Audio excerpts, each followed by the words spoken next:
Okay, my friends, here are six big stories for today. So, we were talking this morning about the mill bloggers claiming that Ukrainians with F-16 shot down Russian Su-34, and you see it all over the news. And then I showed you this morning where we showed you the original Telegram post that it came from, and the translation I read you. So Suchomimus is not so sure. He thinks it may be, but it may also be friendly fire, and we'll find out soon enough. But it's interesting to hear this. So Than here's 20-kilometer Suchomimus. range. Using our hypothetical launch point 50 kilometers behind the front lines of where the Su-34 was, you can see the F-16s could definitely engage the Su-34 from within Ukrainian-controlled territory. This would bring the F-16 far closer to the front than what we've seen before, and likely, if it did engage the Su-34, it would be even closer, rather than engaging it at its very limit of its maximum effective range.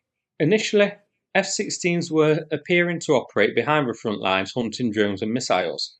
So if this can be verified, then Ukraine has now started operating them within range of Russian aircraft. A smart but risky move. If this is true, then Russian Su-34s have a new threat to deal with, along with Ukrainian SAM systems and twitchy-fingered Russian SAM operators who might mistake them for drones. So this could definitely force Russia to either cut back on its Su-34 operations launching FABs, or launch the FABs from further afield, out of F-16 range, and so minimise the targets that they can hit. Now, remember, we don't have confirmation if this was actually F-16 yet. Ukraine hasn't released anything, and we're going by Telegram pages here. I'm going to go personally with friendly fire here, at least until we get some footage, or we see a photo of an F-16 with a Su-34 victory marking on its side. But for now, I'm inclined to think this was friendly fire rather than F-16, but who knows, I definitely thought this worth a look. So that's it for this video, but now a personal note. Okay, so that is what he was talking about with, he thinks that this could have been, instead of an F-16, he thinks it could have been friendly fire. Now, either scenario is good, but if it was an F-16, it means that trying to do the glide bombs is going to have to back up for the Su-34s unless they want more of this to come, and that's a positive story. Okay, so next. For the first time in over 25 years, NATO is set to review relations with Russia. Seems like it's a little late to be doing that. Responding to the growing threat from the Kremlin, the defense ministers will meet next week to discuss the alliance's evolving stance amid Ukraine war, as NATO has labeled Russia the most significant direct threat to its security. Well, about time they're doing that. Here's the actual article in Politico. Just a couple lines here. NATO labeled Russia as the most significant and direct threat to Allies' security, while the Kremlin claims that it's NATO's eastward expansion that's an existential danger.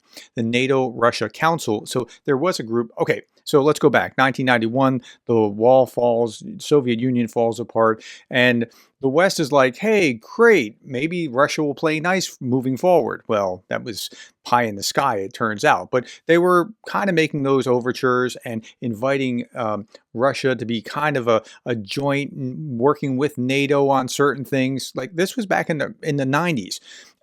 And then over time, Russia seemed to get turned off to the West. And over time, many of the Eastern European countries that were in the Warsaw Pact against their will, or part of the Soviet Union against their will, tried desperately to get into NATO. Russia sees this as a threat to them.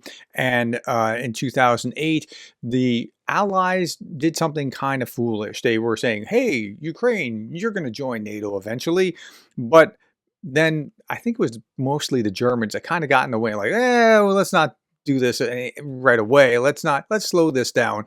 And then Russia attacked Georgia. And then Russia attacked Crimea. And so, yeah, so it goes back and it's bad. But the NATO-Russia Council, this is that group that's kind of working together with each other, a body set up after the Cold War to partner on security issues and joint projects, has not met since 2022 for quite obvious reasons. Relations have been steadily deteriorating for years, with Russia attacking Georgia in 2008 and then illegally annexing Crimea in 2014, fomenting war in Eastern Europe. So I don't know what they're going to come up with, but the policy that created NATO is to keep the Soviets at the time, now the Russians, but to keep the Soviets from gobbling up more of Europe and to defend against that. And that's what they should be focused on.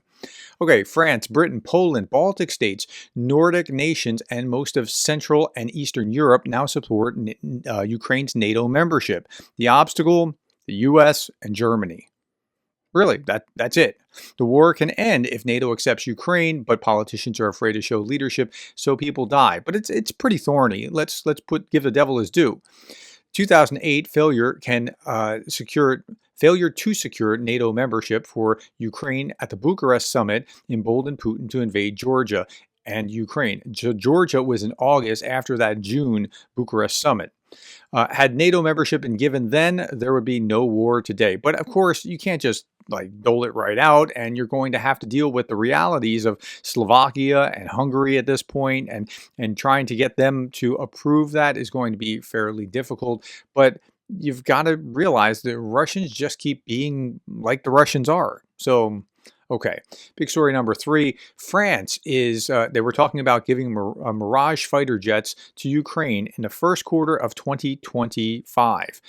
So it's not too far away, and they didn't say how many at first, but now we know that there's going to deliver up to 20 Mirage fighter jets in the first months of 2025, and that'll be a nice little supplement to the Air Force. Looks like F-16s might have done something today, so we'll see how that all plays out. More F-16s are still on the way. Okay, turning to the next big story. We've been talking about North Korea for the last 4 days. It's very weird. I never thought talking about Ukraine I'd be talking about North Korea, but here we are. Article after article after article talking about this. And thousands of North Korean soldiers fighting alongside Russia in Ukraine, according to the Institute for the Study of War. Yeah, North Korean soldiers are reportedly already in Ukraine fighting alongside Russian troops, already being trained in Russia for possible deployment to the front. So it sounds a little bit overblown the way that was written. There are already several thousand North Korean soldiers in Ukraine, according to the ISW. And if you go and look at the Euromaidan Press article about this, Washington Post, thousands of North Koreans there. Let's read a little bit of this. Ukrainian military intelligence official says, speaking anonymously, told the Washington Post several thousand North Korean infantry soldiers are currently training in Russia and could be deployed to Ukraine by year's end. So yesterday I was talking about, yeah, they have these guys manning rocket missile systems, but it's probably going to be more. Well, it turns out it's more. I didn't know about this yesterday, but yeah, it's probably going to be more. South Korean Defense Minister Kim Yong-hyun described reports of North Korean troops as highly likely. Russia and North Korea have an agreement that's basically a military alliance. And for Kim, this is his new business model, is supporting Russia by sending his men into, they're disposable. They're his military. What are they doing? They're sitting on their hands. Here you go. So yeah, that's happening. Okay. Turning to the United States.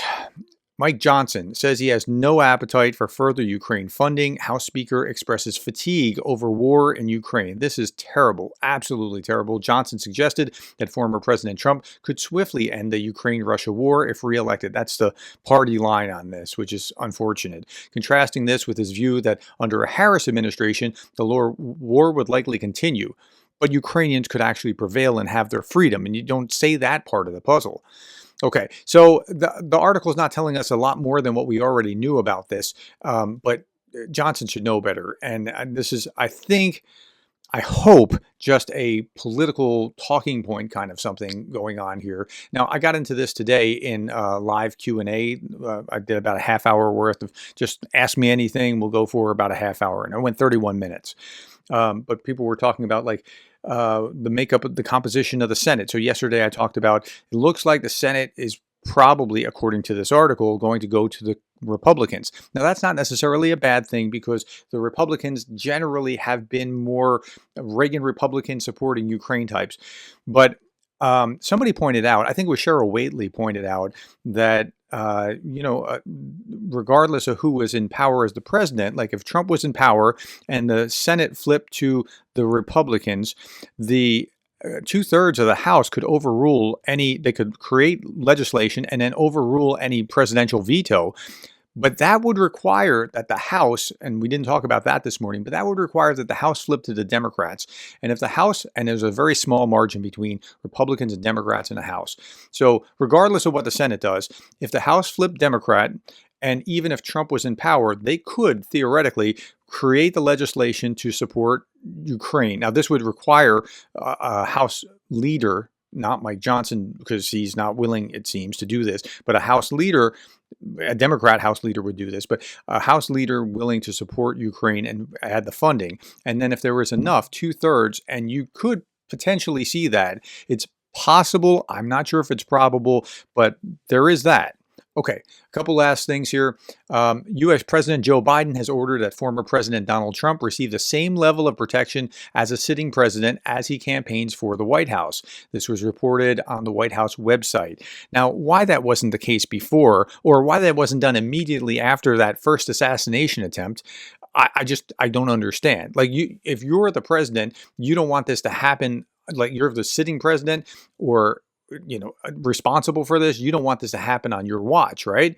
Now, Politico talks about this. Biden ordered to warn Iran Trump assassination attempt will be considered an act of aggression. So you want to beat Trump at the ballot box. You don't want him to die at the hand of an Iranian. And this is why this has been beefed up, because there's a potential threat of Iranian assassination attempt. The White House considers Iranian threats, quote, a matter of the highest national and homeland security policy, unquote, and warned that Tehran would face serious consequences if U.S. citizens were targeted. The U.S. would consider this an act of war, said an official of the Intelligence Committee. So I get it. If you want to beat the guy at the ballot box, perfectly fine. No problem. That's the way democracy works. That's the way our republic works. But that kind of thing, that creates a war. I mean, remember, what kicked off World War I was Archduke Ferdinand being assassinated. Okay, last little bit. It's very hard to take the keys and close the door forever. You can buy a lot of houses, but you can't buy your home. Listen to this lady as she's talking about having to leave her home in Donbass. It's very hard to be brave enough to take the keys and close the door forever when you know that you will not return, when you say goodbye to everything, to your pillows, to your flowers, which you have thrown away, and leave forever because you know you will not come here again. When you look out the window in the evening and see a glowing one cross the street, and you realize that soon even it will go out. And at the same time, this pain pierces you, that this is forever. You can buy a lot of houses, but you can never buy your home. You can never buy your school. We will leave our hearts here. No matter how much it hurts, we are leaving. We are staying in Ukraine. We hope for support, understanding. Wow. I mean, it's just heartrending to realize. And this is just one person. And how many millions of families across the country have been impacted by that? All right. Last couple of things I want to show you here. This is Darth Putin. I let Putin invade Georgia. I let Putin take Crimea. I let Putin keep everything he took and gave him some COVID tests. I let Putin invade all of Ukraine. Well, the truth is, they're all guilty. They all didn't deal with Putin appropriately, and this is where we are. Last little bit I want to show you is just a meme. It's been around for a while, apparently, 60 plus days that the Ukrainians have been in Kursk, but I haven't seen this one before. How dare these people invade our country while we're invading their country?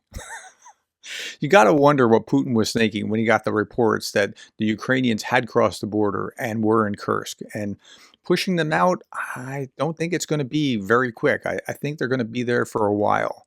All right, my friends, that's all that I have. Thank you for the time, the likes, the shares, the subscribes, and thank you for being the kind of person that cares about Ukraine.